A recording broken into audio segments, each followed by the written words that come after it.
এক আধ নয়, দীর্ঘ ৩১ বছর দক্ষিণ আফ্রিকার মাটিতে ৩ দশকের বেশি সময় ধরে টেস্ট ম্যাচ খেলছে ভারতীয় দল।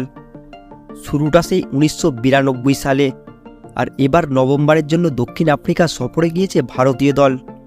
অধিনায়ক বদলেছে, দল বদলেছে, বদলে গিয়েছে কোচিং স্টাফ, কিন্তু ফলাফল সেই একই থেকে গিয়েছে। কোনোবারই সিরিজ জয়ের মুখ দেখেনি টিম ইন্ডিয়া। আফ্রিকার মাটিতে মোট ৮টি টেস্ট সিরিজ খেলেছে ভারত, তার মধ্যে ৭টিতেই হার দেখতে হয়েছে ভারতীয় দলকে। একমাত্র ২০১০-১১ সালে একটি সিরিজ ড্র হয়। ফের একবার দক্ষিণ আফ্রিকার মাটিতে মুখোমুখি হচ্ছে দুই দেশ, আর তার আগে বড় ধাক্কা লেগেছে ভারতীয় দলে।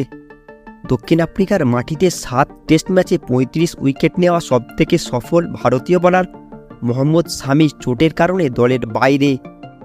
শামিকে ছাড়া রোহিত, বিরাট, বুমরারা কি পারবে ইতিহাস গড়তে? ফ্রেন্ডস, তোমরা কমেন্টে জানাবে। আর ভারতীয় ক্রিকেট টিমকে পছন্দ করলে ভিডিওটিতে একটি লাইক করবে।